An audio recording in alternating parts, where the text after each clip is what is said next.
حجاج بہت ظالم تھا، اس نے اپنی زندگی میں خون خوار درندے کا روپ دھار رکھا تھا۔ ایک طرف موسیٰ بن نصیر اور محمد بن قاسم کفار کی گردنیں اڑا رہے تھے اور دوسری طرف وہ خود اللہ کے بندے، اولیاء اور علماء کے خون سے ہولی کھیل رہا تھا۔ حجاج نے 1,20,000 انسانوں کا قتل کیا۔ سب سے پہلے حجاج کے آخری قتل کا ذکر کروں گا۔ حضرت سعید بن جبیر جو کہ ایک تابعی بزرگ تھے، ایک دن منبر پر بیٹھے ہوئے یہ الفاظ ادا کیے کہ حجاج ایک ظالم شخص ہے۔ ادھر جب حجاج کو پتہ چلا کہ آپ میرے بارے میں ایسا گمان کرتے ہیں تو آپ کو دربار میں بلا لیا اور پوچھا، کیا تم نے میرے بارے میں ایسی باتیں بولی ہیں؟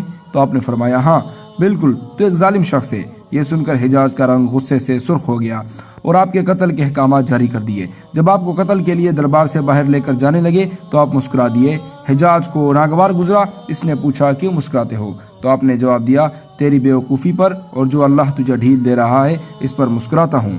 حجاج نے پھر حکم دیا، اسے میرے سامنے ذبح کر دو۔ جب خنجر گلے پر رکھا گیا تو آپ نے اپنا رخ قبلے کی طرف کیا اور یہ جملہ فرمایا، اے اللہ، میرا چہرہ تیری طرف ہے، تیری رضا پر راضی ہوں۔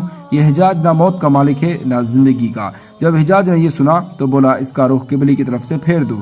جب قبلے سے رخ پھیرا گیا تو آپ نے فرمایا، یا اللہ، رخ جدھر بھی ہو تو ہر جگہ موجود ہے، مشرق مغرب ہر طرف تیری حکمرانی ہے۔ میری دعا ہے کہ میرا قتل اس کا آخری ظلم ہو، میرے بعد اسے کسی پر مسلط نہ فرمانا۔ جب آپ کی زبان سے یہ جملہ ادا ہوا اس کے ساتھ ہی آپ کو قتل کر دیا گیا اور اتنا خون نکلا کہ دربار تر ہو گیا۔ ایک سمجھدار بندہ بولا، اتنا خون تب نکلتا ہے جب کوئی خوشی خوشی مسکراتا ہوا اللہ کی رضا پر راضی ہو جاتا ہے۔ حجاج کو عبد الملک نے مکہ، مدینہ، طائف اور یمن کا نائب مقرر کیا تھا۔ اپنے بھائی بشر کی موت کے بعد اسے عراق بھیج دیا، جہاں سے وہ کوفہ میں داخل ہوا۔ ان علاقوں میں 20 سال تک حجاج کا عمل دخل رہا۔ اس نے کوفہ میں بیٹھ کر زبردست فتوحات حاصل کی۔ اس کے دور میں مسلمان مجاہدین چین تک پہنچ گئے تھے۔ حجاج بن یوسف نے ہی قرآن پاک پر اعراب لگوائے۔ اللہ تعالیٰ نے اسے بڑی فصاحت، بلاغت اور شجاعت سے نوازا تھا۔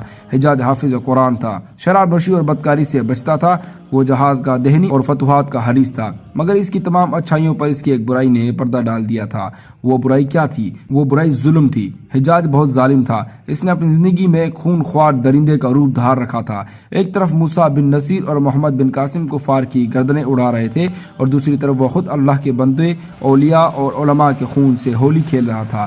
حجاج نے 1,20,000 انسانوں کا قتل کیا۔ اس کے جیل خانوں میں ایک دن میں 80 ہزار قیدی ایک وقت میں ہوتے تھے، جن میں سے 30,000 عورتیں تھیں۔ اس نے جو آخری قتل کیا وہ عظیم تابع اور زاہد اور پارسا انسان حضرت سعید بن جبیر رضی اللہ تعالیٰ عنہ کا قتل تھا۔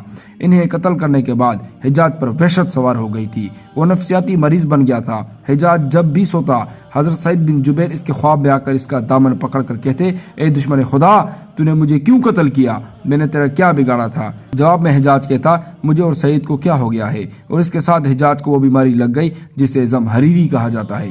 اس میں سخت سردی کلیجے سے اٹھ کر سارے جسم پر چھا جاتی ہے۔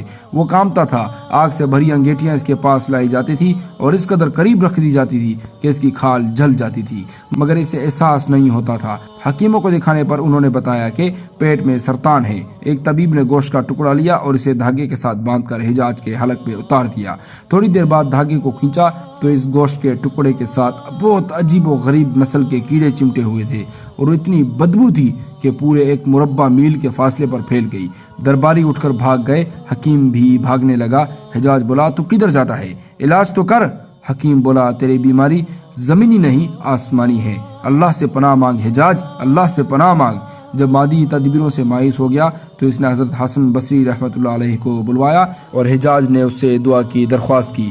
وہ حجاج کی حالت دیکھ کر رو پڑے اور فرمانے لگے، میں نے تجھے منع کیا تھا حجاج، نیک بندوں کے ساتھ چھیڑ چھاڑ نہ کرنا، ان پر ظلم نہ کرنا، مگر تو باز نہ آیا۔ آج حجاج عبرت کا سبب بنا ہوا تھا۔ وہ اندر باہر سے جل رہا تھا، وہ اندر سے ٹوٹ پھوٹ چکا تھا۔ حضرت جبیر رضی اللہ تعالیٰ عنہ کی وفات کے 40 دن بعد ہی حجاج کی بھی موت ہو گئی۔